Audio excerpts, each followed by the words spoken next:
अगर आप account receivable, credit control या कलेक्शन से रिलेटेड किसी भी प्रोफाइल में काम करते हैं तो आपके लिए ये जानना बहुत ज़रूरी है कि डीएसओ क्या होता है और डीएसओ कैसे कैलकुलेट किया जाता है। डीएसओ का फुल फॉर्म होता है डेज सेल्स आउटस्टैंडिंग। कोई भी कंपनी अगर काम करती है तो वो क्रेडिट पर जब काम करती है तो उसके कुछ पेमेंट्स हमेशा मार्केट में रहते हैं, उनके कस्टमर्स के पास रहते हैं। तो उसको आइडेंटिफाई करने के लिए, उसको क्वांटिफाई करने के लिए एक टर्म है डेज सेल्स आउटस्टैंडिंग, जिसके थ्रू हमें एक एवरेज मालूम चलता है कि हम हमारी कितने दिन एक सर्विस देने के कितने दिन के बाद तक हमारी आउटस्टैंडिंग मार्केट में रहती है, कितने दिन के बाद हम उसको कस्टमर से पैसे को ले पाते हैं, इन वेरी सिंपल टर्म्स। लेकिन इसको आइडेंटिफाई कैसे करें ये हम आज सीखेंगे यहाँ पर। तो सबसे पहले हमें इन 4 कंपोनेंट की ज़रूरत होती है डेज सेल्स आउटस्टैंडिंग निकालने के लिए, यानी कि डीएसओ निकालने के लिए, जिसमें से सबसे पहला है टोटल रिसीवेबल।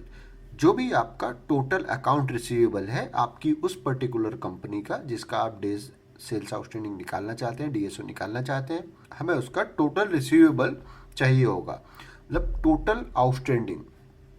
तो फॉर एग्जांपल हमने यहाँ पर ले लिया 5 लाख रुपीज़ आपका टोटल रिसीवेबल है as on closing of any month.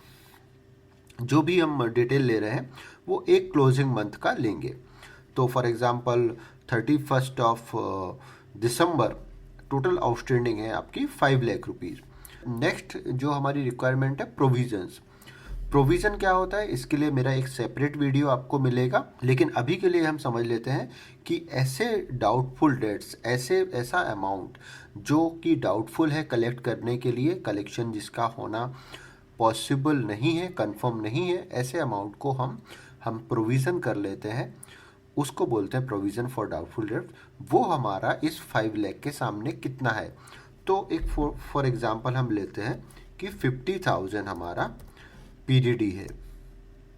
Okay, ये बहुत बड़ा अमाउंट ले लिया है मैंने, बट यहाँ पर मैं नंबर्स को एकदम सिंपल रखना चाहता हूँ, तो यहाँ पर ये मैंने प्रोविज़न ले लिया 50,000 अगर है तो। नेक्स्ट है हमारा ऑप्शन रेवेन्यू। दिसंबर क्लोजिंग का हमारा रेवेन्यू कितना था, तो फॉर एग्जांपल हमने लिया रेवेन्यू था 2,50,000। ओके, 2,50,000 हमने रेवेन्यू बुक किया, लेकिन रेवेन्यू के हमेशा 2 पार्ट होते हैं, एक बिल्ड और एक अनबिल्ड। तो अगर हमने रेवेन्यू बिल्ड किया 2,50,000 और कुछ अनबिल्ड भी पेंडिंग है तो वो भी हम नेक्स्ट कॉलम में यहाँ पर जोड़ देंगे। फॉर एग्जांपल 25,000 हमारा अनबिल्ड रेवेन्यू है, तो टोटल रेवेन्यू हो जाएगा हमारा 2,75,000। ओके, अब इसको डीएसओ फाइंड आउट कैसे करते हैं। डीएसओ फाइंड आउट करने के लिए बहुत ही सिंपल फॉर्मूला है, टोटल आपका outstanding divide by revenue into 30 days, क्योंकि हम 30 डेज एक एवरेज मंथ को लेके चलते हैं, उसके हिसाब से हम डीएसओ निकालते हैं।